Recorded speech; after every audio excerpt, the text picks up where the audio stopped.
Buenas noches, muy buenas noches. Está usted en su programa Acapulco a la Carta, que se transmite a través de tvacapulco.com. En esta ocasión estamos tratando de cubrir la ausencia de nuestro compañero chef y amigo, el chef principal, Abraham Cadena Díaz, que se encuentra en su hogar disfrutando de su familia con un merecido descanso. Para el día de hoy, en la recomendación del libro, me permitiré comentar un libro de un autor que ya hemos presentado dos antes. Uno de ellos se llamó De ratones y de hombres, y el otro fue Las viñas de la ira, de John Steinbeck, un escritor estadounidense que se dedicó prácticamente su obra en la década de los 30, de los 30 a los 40, con obras muy buenas, y de las cuales también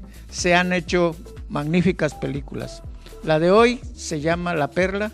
En la sección de cultura y noticias históricas y culturales, nuestro amigo Sergio Rojas, con su característico estilo, nos va a informar de lo acontecido en Acapulco de estos eventos. El tema principal, el tema de opinión, la mesa de opinión, vamos a tratar un asunto que nunca deja de pasar de moda, y más ahora, lo veremos más adelante. Se trata de la discriminación. Es un flagelo terrible que se ha padecido, hemos padecido o se ha padecido durante muchísimos años. La recomendación del libro nuestro libro se llama La Perla. Es una novela corta, no es una novela muy larga, más sin embargo es muy interesante por su contenido tan apasionante que logra plasmar John Steinbeck en esta novela. Esta novela fue publicada en 1947, el año en que yo nací. Gracias, ingeniero. Y nos dice que su origen de esta novela fue gracias a la estancia, una estancia que tuvo el escritor en La Paz, Baja California. Fue en México. La historia se desarrolla precisamente, está ubicada en la ciudad de La Paz, en el poblado, era en aquellos años, supongo, 1940. John Steinbeck vino acompañando a un biólogo marino, un amigo de él, a acompañarlo a hacer unas investigaciones, y de ahí le nació la idea de elaborar, de generar esta novela. Es muy interesante, les decía, porque se desarrollan, se desenvuelven muchas pasiones. Decía yo, siempre he comentado que los escritores, los poetas, los compositores, son seres muy apasionados que pueden describir todo ese tipo de sentimientos de una manera tan fina, tan atrayente, que nos hace involucrarnos en su lectura, cosa que no todos los mortales podemos tener. Dice, es un término que abarca la totalidad de la experiencia de ser humanos, y de vivir vidas humanas. Como entidades mortales, hay una serie de acontecimientos biológicamente determinados que son comunes a la mayoría de las vidas humanas, y la manera en que reaccionan los seres humanos o hacen frente a estos acontecimientos constituyen la condición humana. Filosóficamente, una parte importante de la condición humana está en intentar determinar simplemente qué es la condición humana. Está en intentar determinar simplemente qué es la condición humana, Martin Heidegger, André Malraux, Hannah Arendt, Jean-Paul Sartre y José Ortega y Gasset hablaron de ella. El término se utiliza a veces en literatura para describir la alegría y el terror de ser y de la existencia. Muchas religiones y filosofías procuran dar un significado a la condición humana. La condición humana es el tema central de gran cantidad de literatura, lo que les decía. Teatro y arte, la tensión entre la totalidad y fragmentación, entre cuerpo y alma, ha sido identificada por poetas, filósofos y místicos a través de los tiempos como la esencia de la condición humana. La novela, les decía, empieza de una manera muy muy ensoñadora, muy suave. Nos habla de un amanecer. Quino se ha levantado en la madrugada a observar el amanecer en el Golfo de Cortés, en el Golfo de California, así se conoce de los dos nombres, y está vislumbrando su vida, está viendo a su esposa que se levanta también a hacer sus quehaceres domésticos, a prender el fuego para prepararle el desayuno, el café, y ve a Coyotito que se está despertando en la cuna, está inquieto, está jugando, y hasta ahí la imagen ensoñadora. E inmediatamente nos presenta un drama sobre la cuna de Coyotito había un lazo, una reata, un lazo con el que se supone que amarran a la cuna para mecerla o no sé, y por ahí venía descendiendo un escorpión que finalmente le muerde el hombro al niño, tiene problemas ya de dolor. La madre corre, le chupa la herida, trata de sacarle el veneno, pero obviamente es un alacrán muy venenoso. Deciden ir con el doctor, con un médico un médico de lo más déspota. Entonces Quino saca un envoltorio de papel y empieza a desenvolverlo y saca unas 4 o 5 perlas. Hay que recordar que ese pueblo se dedicaba a sacar perlas del mar, a extraer perlas de las ostras. Y entonces saca unas, pero dice ahí que están tan feas, no son unas perlas excelentes.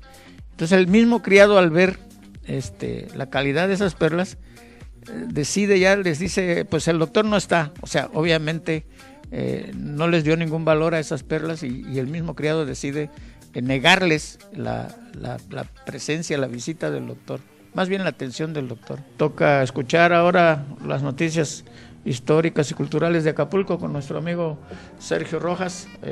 Bienvenido, Sergio. Muy interesante. Todo junto. Me recordaste una situación que viví similar en Zihuatanejo hace 45 años con mi hijo, el más grande ahora. También le picó una alacrán ahí en Zihuatanejo. No, es que no tenía perla. Ese fue la única cuestión. No fui a vender la perla. Amigos, la querencia me jala como siempre, y les quiero comentar que este mes es el último mes para la presentación de la Declaración de las Personas Físicas. Ya no trabajo para la Secretaría de Hacienda, porque me explotaba la Secretaría de Hacienda, obligaba a mis clientes a presentar sus declaraciones, pero aún sigue vigente la presentación de las declaraciones, sobre todo las personas físicas. Y hubo aquí una presentación, el administrador de servicios tributarios aquí en Guerrero hizo una llamada de atención a los más de 30,000 contribuyentes. Y bueno, pues si tú tienes una declaración que presentar por ser persona física, pues es tu último mes, es el último mes para que se presente. Amigos, terminó la Semana Santa, la Semana Mayor, llamada Semana Mayor, el pasado domingo, el domingo llamado de Resurrección. Y bueno, pues qué bueno que todos resurgimos una vez más. ¿Y qué es lo que nos deja? Aquí en Guerrero hay una gran fiesta en Taxco. Hay una gran fiesta en algunas pequeñas comunidades, en algunas poblaciones. Aquí en Acapulco, pues, la mayoría de la gente, solamente la local es la que participa, porque los demás, pues, vienen a gozar las playas y vienen a gozar todo lo que Acapulco ofrece, pero pues pocos se acuerdan de ir a pagar alguna manda, algún tributo, como esa gente que llega a Taxco a hacer sus peregrinaciones y a lastimarse las espaldas. Y de lo que nos queda aquí en Acapulco, pues todo es diversión, es disco, antros. En mis tiempos se les decía discos, ahora son antros. Y bueno, pues yo en lo que me queda de mis 75 años, lo que más me gustaba era la quema de Judas, ¿sí? la quema del Judas. ¿Y qué creen? Aquí en Guerrero hay dos lugares, bueno, habrá más, pero hay dos lugares emblemáticos que se dedican a esto. Uno es, y esto me lo recordó una amiga, Yusel Salgado, un abrazo. Ella es de por aquella zona y yo tengo familiares ahí en Villa Madero, adelante de Altamirano, rumbo a la montaña, adelante a un lado del río Balsas. Allí también queman el Judas, se llama en Tlalchapa. Inclusive conocí a una persona ahí en Zacatepec, una persona que era jerarca del sindicato azucarero y nunca recuerdo su nombre, y le decían el Tlalchapa porque era de Tlalchapa. Y también hubo otro festival en Tecomate. Ahí en Tecomate tengo un buen amigo, el famoso Charlie, en la laguna de Tecomate. A Ernestina García, un saludo, que tiene ahí un terreno a un lado de la laguna.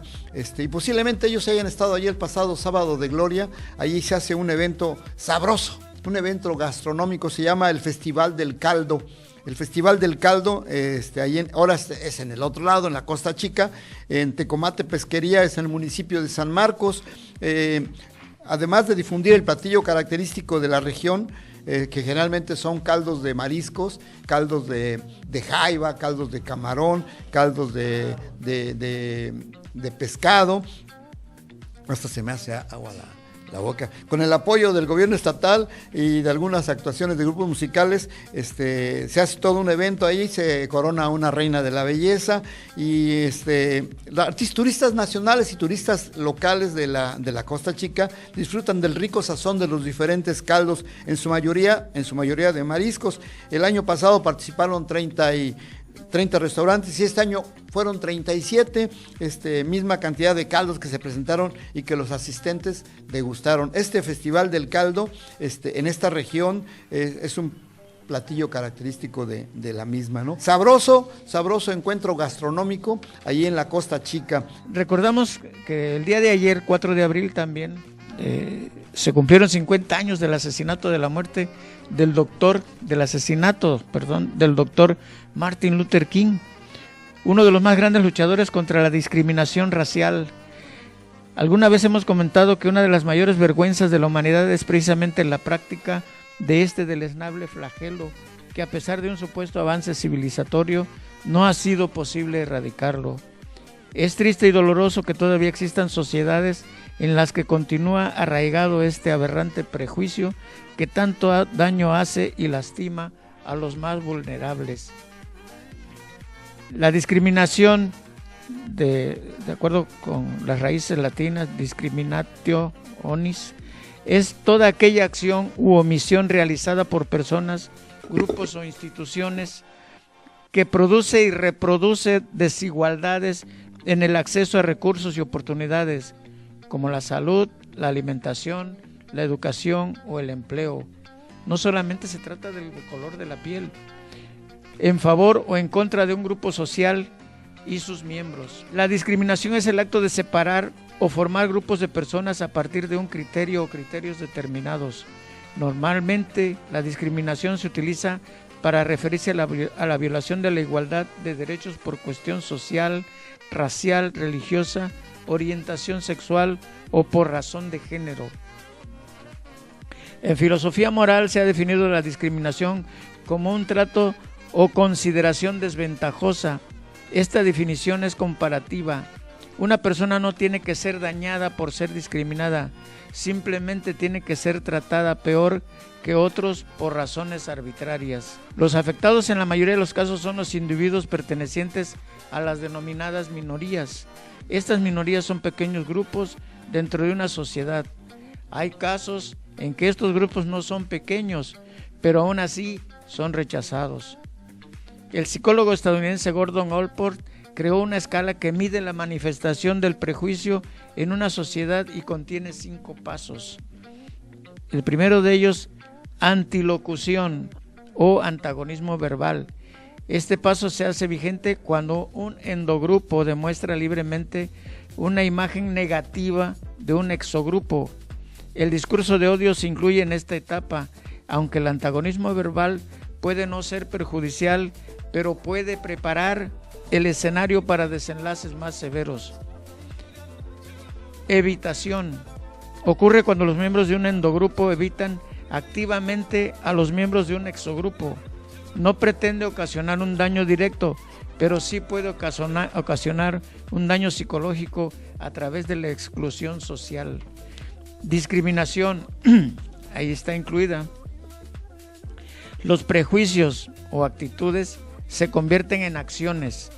Aquí ya es más grave, va aumentando la gravedad de los prejuicios. Bastante triste. El día de ayer, 50 años de Martin Luther King, su asesinato, su muerte, allá en Memphis, en Estados Unidos. Estaba él en un hotel con unos amigos departiendo, iban a cenar, se levantó y un francotirador le atinó exactamente en la garganta, ¿no? La garganta. Un francotirador. Él estaba en contra de la guerra de Vietnam, estaba en contra de muchas cosas. Amigos, vivir en Estados Unidos es especial. A mí me tocó vivir un tiempo y de veras, lo más triste es que la discriminación empieza con los mismos paisanos. Atravesando uno la barrera, la aduana, ya estando uno en el lado americano, si uno no sabe, aún estando en estados como Texas, en estados como California, en estados como Arizona mismo, la gente mexicana que trabaja allá se siente más americana que los mismos americanos. Las experiencias y lo que hemos conocido de los actos discriminatorios en muchos lugares, muchos genocidios que se han cometido simplemente por la idea de que esas minorías, en algunos casos, como dice, aunque a veces son mayorías, esos grupos vulnerables a veces son mayorías en algún poblado y los caciques son 30, 40 personas que dominan a todo el territorio, pero aún así siguen tratando mal, discriminando a la gente, sobre todo a la población indígena, porque no se les ha hecho la justicia social que algunos gobiernos han prometido y no han terminado de cumplir. Creen que esas personas no tienen derechos, no tienen alma, sobre todo, y consideran que son más que nada bestias de cargas. Hay que recordar Chiapas en 1994, la población indígena había estado siendo explotada sin misericordia. Por ahí hay una película muy crítica que fue en los años 70, Cascabel. Uno de los mayores actos discriminatorios se daba en Sudáfrica con la población negra. ¿Sí? Y también tuvo que venir un héroe, una persona, Mandela, que acaba de fallecer su esposa, Nelson Mandela, y hizo o logró el cambio de igualdad, cuando menos en derechos políticos, no tanto humanos, ¿no? Y bueno, sí. Vimos esta cuestión, este genocidio en Alemania con los judíos y los alemanes, ¿no? La raza aria, la raza alemana, y bueno, los judíos no son negros, son blancos también. Aquí en Acapulco hay mucha inversión israelita, y sin embargo los israelitas están haciendo una discriminación actualmente con la gente de color que es judía, de alguna manera, que viene o que proviene de las etnias cerca de Israel. Entonces, estos actos discriminatorios, yo tengo amigos árabes que son bien a todo dar, ¿sí? Y no puedo decir lo mismo de uno o dos conocidos judíos, ¿no? Entonces, como que ellos son más discriminatorios todavía con los árabes. Fue un tema bastante interesante que Esperemos. Has escogido como cocinero. Felicidades, me parece muy bien. Un poco triste, Esperemos. Mucho triste, sí. pero es la realidad, ¿no? Esa es parte de lo que tristemente la realidad estamos viviendo. Es. Y bueno, fíjense que inclusive hay indígenas que son discriminatorios. Debe haber. ¿Sí? Ellos no permiten muchas veces casarse a sus hijas con quien no sea de la comunidad. Nos vemos. Esperemos que les haya gustado este programa y nos vemos el próximo jueves a la misma hora. Gracias.